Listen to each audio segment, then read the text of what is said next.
ఓం మహాగణాధిపతయే నమః. ఓం గురుభ్యో నమః. ఓం శ్రీమాత్రే నమః. పరమేశ్వర స్వరూపమైనటువంటి జ్యోతిష, వాస్తు మరియు ఇతర అనేకమైనటువంటి శాస్త్రములను మనకు అందించినటువంటి మహర్షులకి నమస్కారం.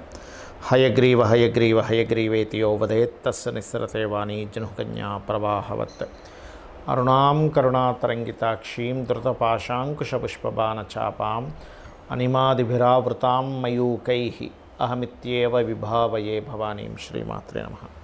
ప్రేక్షకులకి ఆ లలితాంబిక అమ్మవారి యొక్క అనుగ్రహం పరిపూర్ణంగా కలగాలని మనస్ఫూర్తి కోరుకుంటూ మనం ఈరోజు ఆగస్టు మాసంలో ద్వాదశ లగ్నాల వారికి మరియు రాసుల వారికి ఏ విధంగా ఉండబోతుంది, ఎటువంటి విషయాల పట్ల మీరు జాగ్రత్త వహించాలి, మరియు ఏ దేవతారాధన చేసుకోవాలి, ఏ విషయాల్లో బాగా కలిసి వస్తుంది అనేటువంటి విషయాలు చెప్తుంది నేనైనప్పటికీ కూడా చెప్పేసిన సాక్షాత్ లలిత అమ్మవారిగా భావిస్తూ, ముందుగా అసలు గ్రహస్థితి ఎలా ఉంది.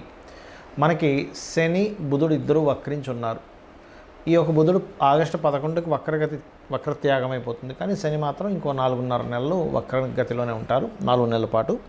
అలాగే రాహు కుంభంలోని, వక్రించిన శని మీనంలోని, అదేవిధంగా గురువు శుక్రుడు మిథున రాశుల్లో, రవి దాదాపుగా ఈ కర్కాటకంలో 17వ తేదీ వరకు ఉండి 17వ తేదీ నుంచి కర్కాటక నుంచి సింహంలోకి మారుతాడు. బుధుడు కర్కాటకంలో ఉండి ఇందాక నేను చెప్పినట్టుగా వక్రించి ఉన్నాడు. బుధుడు 11వ తేదీ వరకు వక్రించి ఉండి 11 తర్వాత స్ట్రైట్ అవుతాడు. అంటే వక్రించి ఉన్నప్పుడు తన ఓన్ హౌస్ మీద తన యొక్క ఎఫెక్ట్ పడుతుంది. కన్యా మనకి సింహంలో కేతు ఉన్నాడు. ఇక ఈ చంద్రుడు కనుక చూసుకుంటే 1వ తేదీ నుంచి కనుక చూసుకుంటే తులారాశి నుంచి మరలా ఒక 12 రాశులు తిరుగుతాడు ఈ నెల, తులారాశి నుంచి మొదలుపెట్టి. సో ఈ యొక్క గ్రహస్థితిని అనుసరించి ఎవరెవరికి ఎలా ఉంటుంది అనేటువంటి విషయాలు మనం ఇప్పుడు తెలుసుకుందాం. వృషభ లగ్నము, వృషభ రాశి. మీకు మీ యొక్క లగ్నాధిపతి శుభగ్రహంతో 2వ స్థానంలో ఉన్నందుకు ఖచ్చితంగా ధన సంబంధించినటువంటి విషయంలో అభివృద్ధి యోగం ప్రస్తుతం మీ గోచారంలో ఉంది, కాబట్టి ఫైనాన్షియల్గా బాగుంటుంది.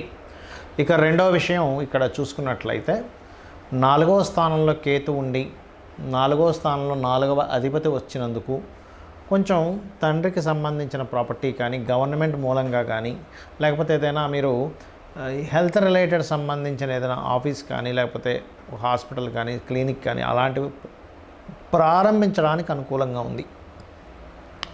3వ స్థానంలో బుధుడు ఉన్నందుకు కొంతమంది బంధువర్గంతో కొన్ని మిస్అండర్స్టాండింగ్స్, ఎందుకంటే అక్కడ 3వ స్థానాధిపతి బుధుడు వక్రించాడు, కాకపోతే చిన్న మిస్అండర్స్టాండింగ్స్ వచ్చినా బంధువర్గం ఒక ఐడియా కావచ్చు, మీరు ఒక మీడియేటింగ్ చేసేటువంటి ధనం, వాటి మూలంగా ధనయోగం అనేటువంటిది ఉంది. ఎప్పటి నుంచి 1వ తేదీ నుంచి 11వ తేదీ వరకు. అలాగే 3, 4 తేదీలు ఎట్టి పరిస్థితుల్లో పార్ట్నర్షిప్స్ విషయంలోని, వివాహ సంబంధించినటువంటి నిర్ణయాల విషయంలోని 3, 4 తారీఖుల్లో తీసుకోకండి. అదేవిధంగా 10, 11, 12, 13 తారీఖులు కనుక చూసుకున్నట్లయితే 10, 11 తేదీలు ప్రత్యేకంగా మీకు ఎవరైనా విదేశాలకు వెళ్ళాలని ప్రయత్నం చేసి విదేశాల ఉద్యోగం కోసం అయితే కొంత పనికొస్తుంది, కానీ ఉద్యోగం కోసం కొంతమంది తెలియక అమాయకంగా ధనాన్ని ఇస్తూ ఉంటారు. గవర్నమెంట్ జాబ్ ఇప్పిస్తా అన్నారండి, ఒక 5 లక్షలు కట్టాను, 4 లక్షలు కట్టాను, 10 లక్షలు కట్టాను అనుకుంటూ, అటువంటి విషయాల్లో ధనం ఉద్యోగం కోసం ఇవ్వగా మోసపోయే యోగం ఉంది. అలా కాదు, నేను స్వయం కృషితో ఒక సాఫ్ట్వేర్ రిలేటెడ్ దాంట్లో ట్రై చేసుకుంటున్నానంటే 10, 11 తేదీలు అనుకూలిస్తాయి. ఇక 12, 13 తేదీలు వ్యాపార సంబంధించినటువంటి అంశాల్లో కొంత జాగ్రత్తగా ఉండండి. అలాగే 12, 13 తేదీలు కొంతవరకు జీవిత భాగస్వామి విషయంలో నిర్ణయాలకు బాగుందని చెప్పుకోవచ్చు. మరొక విషయం ఏంటంటే 4వ స్థానంలో కేతు ఉన్నందుకు మీరు వాహనాల మీద వెళ్ళేటప్పుడు కానివ్వండి, కన్స్ట్రక్షన్ ఏదైనా ఒక గృహం కన్స్ట్రక్షన్ చేసేటువంటి విషయాల్లో కానివ్వండి, కాస్త జాగ్రత్తగా ఉండాలి. కాకపోతే ఈ సమయంలో మీరు ఏదైనా దేవతా సంబంధించినటువంటివి, గుడులు, గోపురాలు, ఇటువంటి వాటికి చాలా చాలా అనుకూలంగా ఉంది. సంతానం కోసం అనుకూలమైన, అంటే సంతానం కోసం చేసే ప్రయత్నం అనుకూలిస్తుంది, అందులో ఎటువంటి సందేహం లేదు. మరియు అదేవిధంగా ఫారిన్ కంట్రీస్లో ఉండేటువంటి వారికి చూసుకున్నట్లయితే అక్కడ ఉండేటువంటి కొంతమంది బంధువర్గంతో చిన్న అంటే కొంతమందిని కలవడం, ఇట్లాంటివి కొన్ని జరుగుతాయి. మరియు మరొక విషయం ఏంటంటే ఈ మధ్యకాలంలో మీకు, అంటే ఈ నెలలో ఎవరైనా బంధువర్గంలో వారిని వివాహం అనుకోని మిస్ అవ్వడం ఉంది, అది కొంచెం చూసుకోండి. అదేవిధంగా ఉద్యోగ ప్రయత్నాలు, విదేశీ ఉద్యోగ ప్రయత్నాలు ఫలిస్తాయి. కేవలం ఉద్యోగం వ్యాపారం ఒకటే కాదు, ఇంకా ఉద్యోగం కూడా నేను చేసుకోవాలని రెండు జాబులు, టూ ప్రొఫెషన్స్ అంటూ ఉంటారు. అటువంటివి చేసేటువంటి ప్రయత్నం కూడా ఫలిస్తుంది. కాకపోతే మీకు ఉద్యోగ సంబంధించిన విషయంలో బాగుండాలి అని అనుకుంటే కనుక ఓం మాణిక్య మకుటాకార జానుద్వయ విరాజితాయే నమః అనే నామస్మరణ రోజు 40 నుంచి 45 నిమిషాలు చేయండి. తప్పనిసరి ప్రాపర్టీ తీసుకోవాలి, ఏదైనా కన్స్ట్రక్షన్ స్టార్ట్ చేయాలి, తప్పదండి లోన్ వచ్చేసింది అంటూ ఉంటారు కొంతమంది. ఇప్పుడు కరెక్ట్ టైం కాదని చెప్తున్నా. అలాంటప్పుడు గణపతిని నిత్యం ఆరాధించండి, ఖచ్చితంగా మీకు బాగుంటుంది. జాతక చక్రాన్ని చాలామంది కేవలం గోచార ఫలితాలు మాత్రమే రూల్ చేస్తాయి అనుకుంటారు. గోచార ఫలితాలు కొంతవరకు రూల్ చేస్తాయి. మిగతా నవగ్రహాలు ఇక్కడ చాలామందికి ఏంటంటే అపోహ, ఏమంటే శనే బాధని ఇస్తాడు అనుకుంటారు. కాదండి, ప్రతి గ్రహము కూడా మనకి చక్కగా మంచి పని చేసి పెడుతుంది, ఇబ్బంది ఇస్తుంది. అంటే ఎలాగా ఇబ్బంది అంటే తన స్వయంగా తన ఇష్టం వచ్చినట్టుగా ఇవ్వడం కాదు, మన కర్మ పూర్వజన్మలో చేసుకున్నటువంటి కర్మ ఆధారంగా ఆ యొక్క ఫలితాలు జరుగుతూ ఉంటాయి, గుర్తుపెట్టుకోండి. అయితే ఇక్కడ మీరు గమనించినట్లయితే ఈ యొక్క గ్రహాలు ఏవైతే ఉన్నాయో ప్రధానంగా మన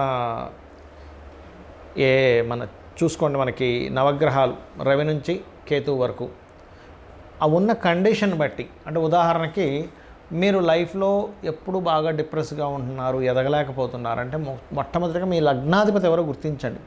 లగ్నాధిపతి ఎవరో ఆ యొక్క అధిష్టాన దేవతకి దీపారాధన చేసుకోవడము, లేకపోతే 12 లగ్నాల్లో ఏ లగ్నమైందో ఆ గ్రహానికి దీపారాధన చేస్తే ఖచ్చితంగా మీరు పేరు ప్రఖ్యాతులు సంపాదిస్తారు. దాంతోపాటు రవిగ్రహం ఎలా ఉందో చెక్ చేసుకోవాలి. మీకు మీరుగానే చూసేసుకోవచ్చు. ఇది మనమేమి దాని గురించి పెద్ద లక్షలు వేలు ఖర్చు పెట్టాల్సిన అవసరం లేదు. మీకు మీరుగానే నెట్లో కొడితే మీ లగ్నం ఏంటంటే డేట్ ఆఫ్ బర్త్ టైం కొడితే మీ లగ్నం వచ్చేస్తుంది. మీది పలానా లగ్నము, మీ లగ్నానికి అధిపతి దాని వస్తుంది. అంటే ఇప్పుడు మీకు తెలియదు అనుకోండి, ఉదాహరణకి మేషము అనుకోండి, మేషానికి వృశ్చికానికి కుజుడు, కుజగ్రహం దగ్గర, వృషభానికి తులాకి శుక్రుడు, బుధుడు, మిథునానికి కన్యకి బుధుడు, కర్కాటకానికి చంద్రుడు, సింహానికి రవి, ధనుర్మీన లగ్నాలకి గురువు, రాసైన లగ్నమైన గురువు అవుతాడు. మకరము మరియు కుంభానికి శని. దీంతోపాటు లగ్నంలో ఒకవేళ రాహు కానీ కేతు కానీ ఉంటే వాటికి కూడా చేసుకోవచ్చు. లగ్నంలో ఏదైనా గ్రహం ఉంటే ఆ గ్రహ ఆరాధన, ఆ గ్రహానికి దీపం పెట్టుకుంటే కూడా మీరు లైఫ్లో ఎదుగుతారు. అదేవిధంగా మీ ధనాధిపతి ఎవరు, ఎంతసేపు ఎల్నాడ్సిన వచ్చిందండి, కాల్సప యోగం ఉందని అందుకే నేను ధనం సంపాదించట్లేదు కాదు. మీకు లక్ష్మీ యోగాలు, ధనయోగాలు ఎంత ఉన్నాయి, ఏ మార్గంలో వెళ్తే మీరు చక్కగా ధనాన్ని సంపాదించి మీ యొక్క జీవితాన్ని ఉద్ధరించుకోగలుగుతారు, పేరు ప్రఖ్యాతులు తెచ్చుకోగలుగుతారు అనేది మీ ధనాధిపతి, పంచమాధిపతి, భాగ్యాధిపతి, లాభాధిపతి, దశమాధిపతి వీటిని చూసుకోవాలి. అంటే వీటిల్లో మీకు ఎలా ఉంది అంటే వ్యాపారంలో బాగుందా లేకపోతే ఉద్యోగంలో బాగుందా అని చెక్ చేసుకోవాలి. అదేవిధంగా మీరు మీ యొక్క జన్మజాతకంలో ఒక్కొక్కసారి చూడండి, అన్నదమ్ములు సహకరించారు, లేకపోతే మీరు చేసే ఏ ప్రయత్నమైనా ఫెయిల్ అవుతూ ఉంటుంది.